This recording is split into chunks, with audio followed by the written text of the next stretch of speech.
Thank you so much. I'm going to share the thoughts from my group, and then I'll go to our facilitators and get their closing, and then I'll close.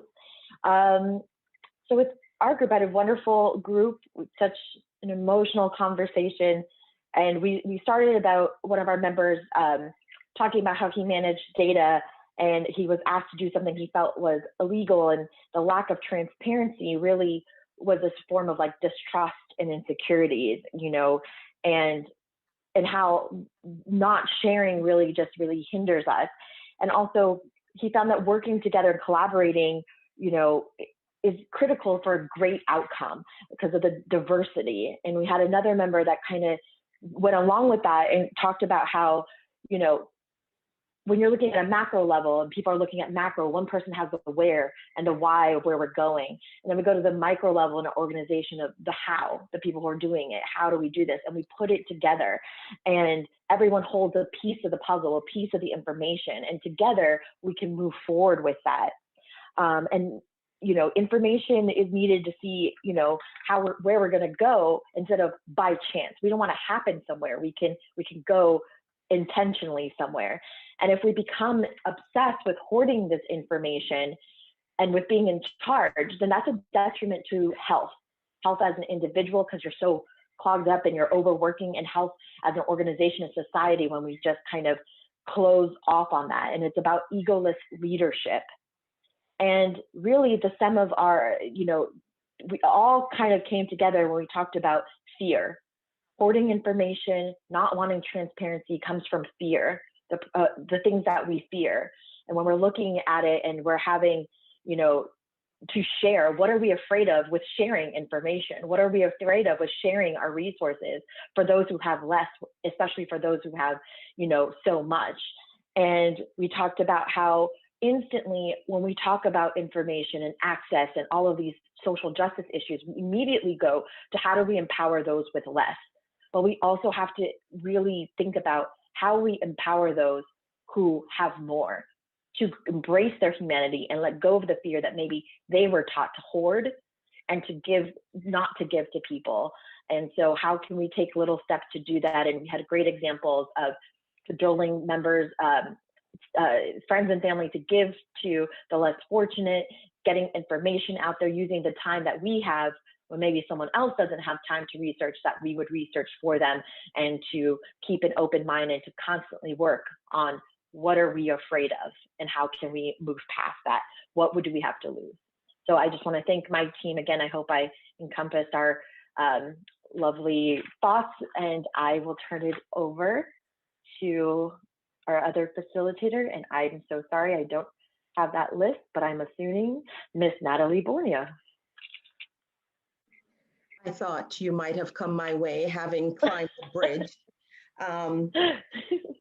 Good afternoon, everyone. We had a great time in our breakout room talking about information mostly. So in our room, we had our opening speaker, amazing.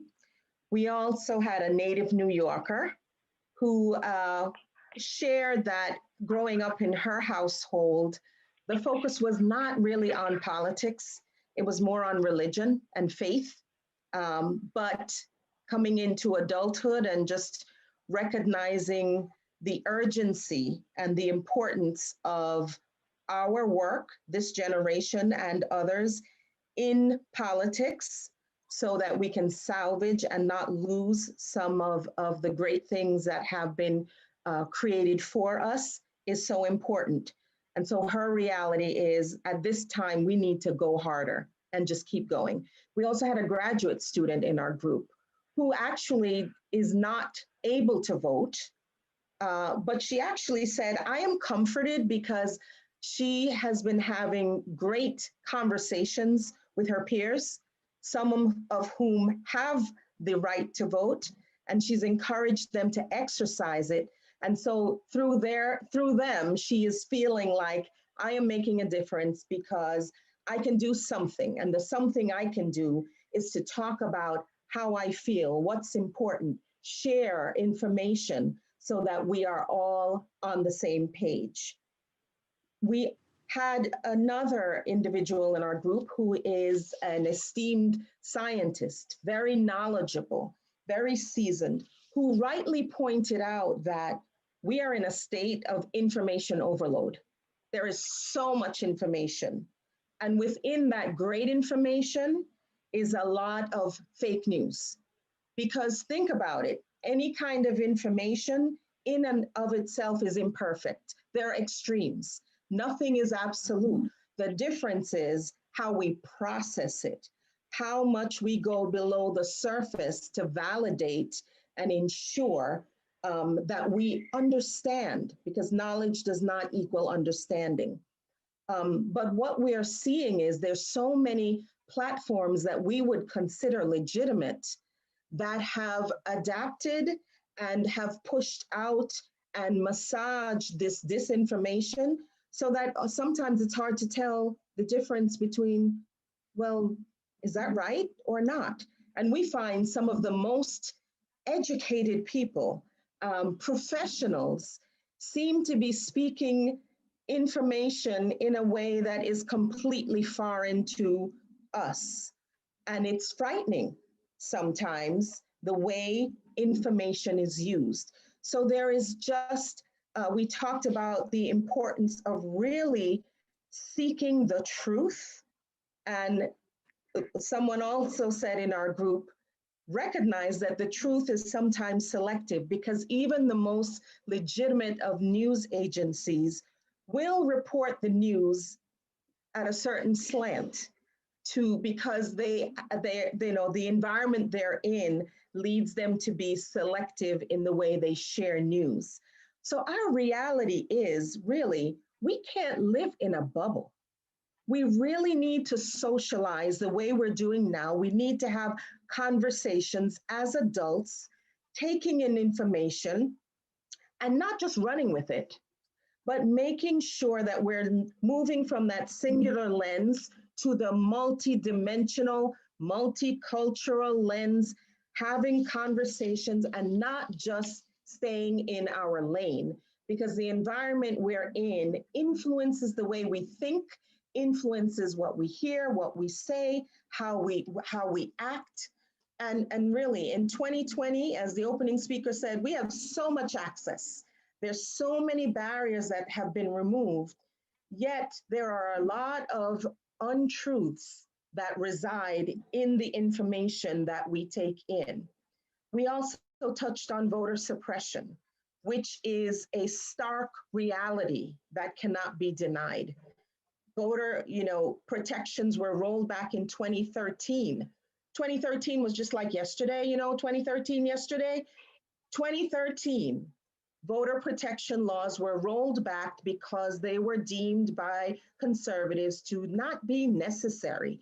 Who needs protection? Well, who needs protection? People who don't have photo IDs, who are now asked to provide photo identification at polling stations, because they don't drive, they don't have a driver's license, they've never left their state or their block, really, so they don't have a passport.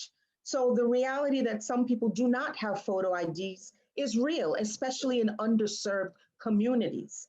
We also saw a lot of polling stations close after 2013.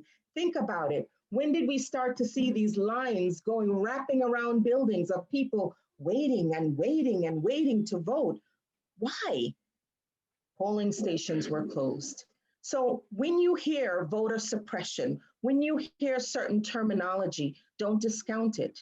As our opening speaker said, do your homework, be familiar and socialize, talk about it so that you are in the right position to have the right conversation, to make the right move and provide the right impact.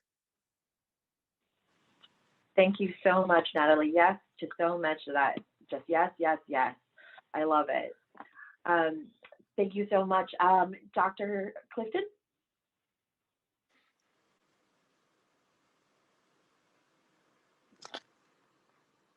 Dr. Clifton, if you could unmute. Our group met and we sort of stayed on subject of how you information can be used to formulate coalitions of interest that then we can we see what is, and then we have to formulate ways to make what is possible. That that was the point that we really stuck on most of the time. How to go about creating this change, how to bring people together. We had some very experienced people in our group, and who have worked with data for many years, and on a broad political level, and on political campaigns, and also on community projects. And he brought up a very interesting point that we have to know that underlying broader politics is money and power. We can never forget that. But on a trying to develop people's understanding, we can move from online communication to offline, where people can start to talk, and that it's offline. That's where possibilities of change takes place, of change of attitude. It's within attitude that needs to change with broad people. We talked about how we're so oppositional now that there's very little dialogue from one side to the other at all. So it's sort of I mean, I talked to like 40 patients this week, and I would say the majority are worried about violence after Tuesday. That's the biggest fear, and this fear. This isn't the kind of way to exercise power. It only ends in death and destruction. So, and I didn't bring it up, but I thought about in the 60s when we were rallying around Berkeley or at the University of Pennsylvania, we could have dialogues with oppositions and screaming matches, but now oppositions aren't allowed to speak in certain areas. That's not going to bring about understanding. But there were just tremendous suggestions of tactics that we can use, enthusiasm and energy, but we kept going back as like we come together, and then how do we create change? And we're growing in that opportunity. And then also we brought up the idea that we're in an auspicious period in history in the United States, where a lot of the defense mechanisms have been torn off by reality, and people are frightened, and in that case they're more open for some dialogue, or they're more open.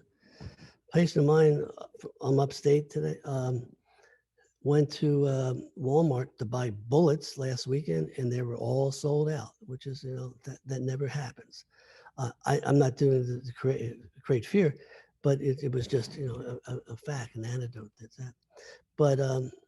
But I think we kind of concluded that we have to keep believing in the auspicious moment and keep working towards it, and feel that some good can come out of this stalemate. And but we have to see what happens on Tuesday, and hope it does happen and concludes a count. So it was a very productive, lively discussion. So that's it. Thank you so much, Dr. Clifton, and to your group as well. Yes, no matter what happens, I think continue to come together and have that belief that we can work through this for something better. And to round us and take us home, Jerome? Yes, so first of all, I had a super awesome group with a lot of positive energy. I had people smiling all the time and being very positive. And the theme was really engagement. And by engagement, there are a little bit of a few themes here. And so the first one in terms of a theme is, of course, we have an election in a few days. And the idea that most everybody was essentially engaged in this process, and engaged by trying to make essentially voting more accessible, teaching people how to vote, teaching people on not being intimidated in going to the poll, with the process itself as well. And informing people about their rights. It's a little bit like our introduction speaker said, information access is a human right, and be sure that everybody understand that and they can really express their opinion. And, something that came up is that helper engage can sometimes need to translate the information so it may be more accessible to people. And by more accessible is that, there are a lot of newcomers and immigrants, and perhaps only a few years have been Americans, and trying to drive them through this process. And this very obscure way to describe perhaps an election, or even the odd of you being able to make a change and having a voice. And we had also another example where essentially other people were engaged in calling, essentially do the call by their phone, and also writing letters. And there was this theme that having this personal touch in terms of providing information, which basically handwriting, is something which is so different from essentially, bland information, right? And people doing this, I think, universally felt like being engaged by doing those things is also not only feeling that you are part of tomorrow's outcome, but it was also very rewarding to see, for example, that sending 200 letters in different states have allowed to reach people that would otherwise not even think of perhaps coming out and voting. And one person said, well, I actually saw a New York Times article saying that it did make a difference and it made me feel good. So that was an interesting feedback, I thought. The other thought was about the information accuracy and how all of this pulled together. And one thought was that the millennials are especially engaged today and are very versatile with technology, right? So they like to use tools, and sometimes they even use like a phone to translate, or I talk and suddenly, boom, the characters appear in another language. So that's actually something that has not been necessarily seen before. So the use of social media has not engaged a millennium, but it has allowed them to be engaged at maximum efficiency or maximum impact, because they know how to use those tools. But of course, we also graze the fact that information needs to be checked. When you go on Facebook, you get opinions, not information. So while the New York City and the government site provide information that is minimally vetted, and sometimes a bit biased, of course, depending on who put this information, the information remains accurate. But when you find information online, be sure that it is peer-reviewed, or be sure that you go indeed in depth, that you double check that this information comes from trusted source. And one of the themes that we had is that sometimes you get hypnotized by the information, and I like that, this hypnotized by information. And by this, we meant also that, there was an interesting example. You go and try to buy life insurance, and you are being sweet talked in essentially getting into something. Or you go and your financial advisor is telling you, oh, buy this life insurance, or buy this thing, it's going to be great for you. And you actually don't understand, because what you are being sold are ideas, tidbits, graph, something that looks colorful, nice. And the idea is that when this comes, don't be afraid to take a step back and say, I'll come back with proper information. I'll come back with someone who is more knowledgeable. I will come back with someone who can advocate for me, because I don't know everything and I need someone who knows and can help. And that's very important in our everyday life as an advice. Don't feel that you are hypnotized by information, or you're overburdened by a mass of information. Try to use your neighbor, your friends, your advocate, people more knowledgeable to actually help you through. And the last theme that we touched was actually a wonderful theme. And it started by recognizing that some of the people feel like they should be engaged in this election because their parents actually were engaged, and they just felt like, I would not do anything else than being engaged, because that's kind of a tradition. And the 200 letter writing was actually done by one of our attendants that did this with our granddaughter. And then suddenly we all realized that all of this engagement that has not been seen in a long time. Someone even mentioned that since the civil rights movement, we have not seen people being engaged as spontaneously as now. But what is important is not in tomorrow's win or lose of the election.